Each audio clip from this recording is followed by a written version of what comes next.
Thank you very much, Mr. President. Ladies and gentlemen, good evening. Assalamu alaikum. Lovely to see you all here tonight. We are having a very entertaining night, are we not, with some very interesting things being said from the other side of the house tonight. Let me begin by saying, as a Muslim, as a representative of Islam, I would consider myself an ambassador for Islam, a believer in Islam, a follower of Islam and its Prophet. So, in that capacity, let me begin by apologizing to Anne-Marie for the Bali bombings. I apologize for the role of my religion and me and my people, for the killing of Theo van Gogh, for 7/7. Yes, that was all of us. That was Islam, that was Muslims, that was the Quran. I mean, astonishing claims to make in the very first speech tonight, on a day like today, where the Conservative Prime Minister of the United Kingdom is having to come out and point out that these kind of views are anathema. And I believe you're trying to stand for the Labour Party to become an MP in Brighton.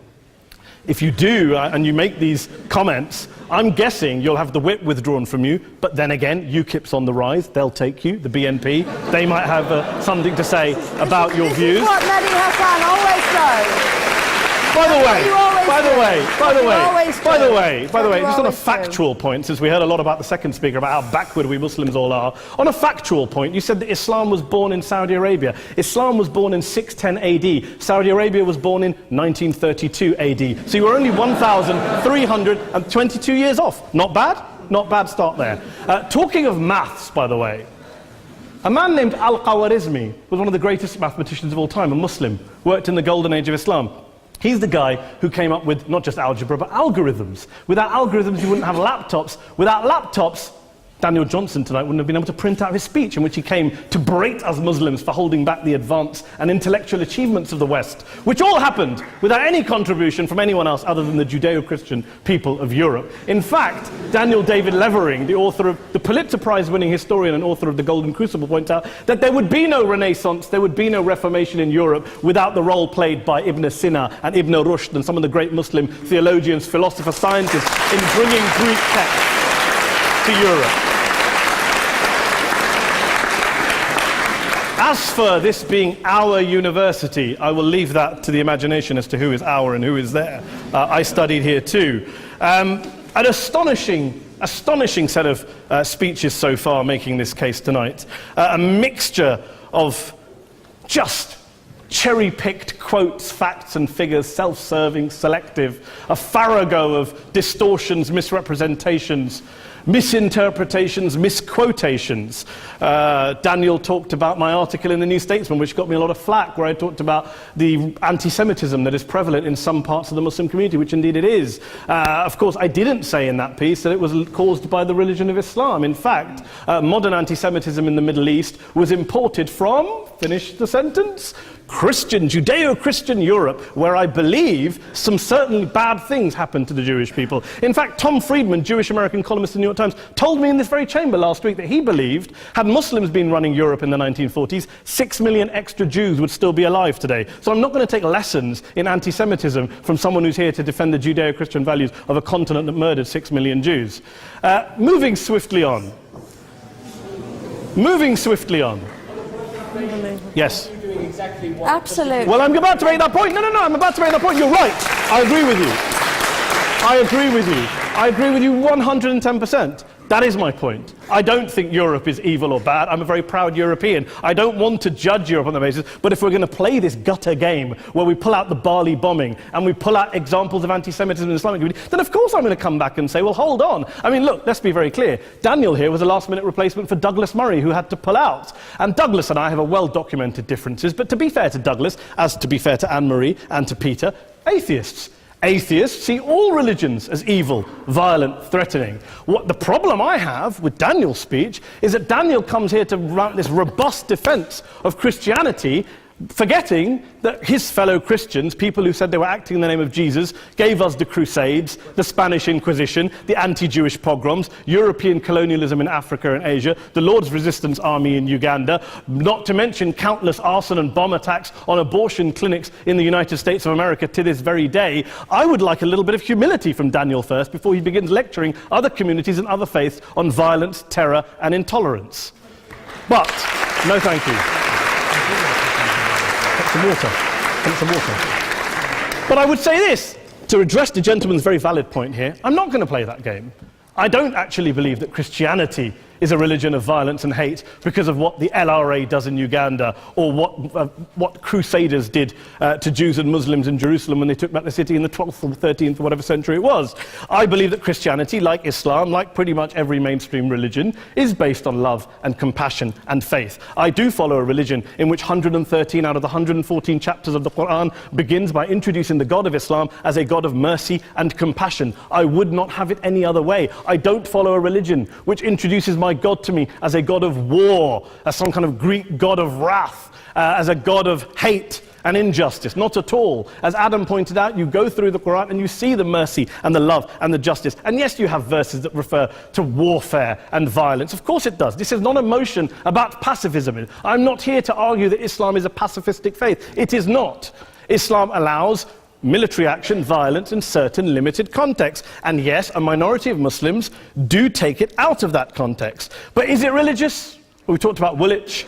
Daniel and Anne-Marie have suggested that it's definitely religion that's behind all of this. Well, actually, what I find so amusing tonight is we're having a debate about Islam. And the opposition tonight have come forward. We have a graduate in law, a graduate in modern history, a graduate in chemistry. And, you know, I admire all of their intellects and their abilities, but we don't have anyone who's actually an expert on Islam, a scholar of Islam, a historian of Islam, a speaker of Arabic, even a terrorism expert or a security expert or a pollster, let alone to talk about what Muslims believe or think. Instead, we have people coming here, putting forward these views, putting forward these sweeping opinions. Listen to Professor Robert Pape of the University of Chicago, one of America's leading terrorism experts, who, unlike our esteemed opposition tonight, studied every single case of suicide terrorism between 1980 and 2005, 315 cases in total. And he concluded, and I quote, "There is little connection between suicide terrorism and Islamic fundamentalism or any of the world's religions. Rather, what nearly all suicide terrorist attacks have in common is a specific secular and strategic goal to compel modern democracies to withdraw military forces from territory that the terrorists consider to be their homeland." And the irony is, when we talk about terrorism, the irony is that the opposition and the Muslim terrorists, the Al-Qaeda types, actually have one thing in common. Because they both believe that Islam is a warlike, violent religion. They both agree on that. They have everything in common. Osama bin Laden would be nodding along to everything he's heard tonight from the opposition side. He agrees with them. The problem is that mainstream Muslims don't. The majority of Muslims around the world don't.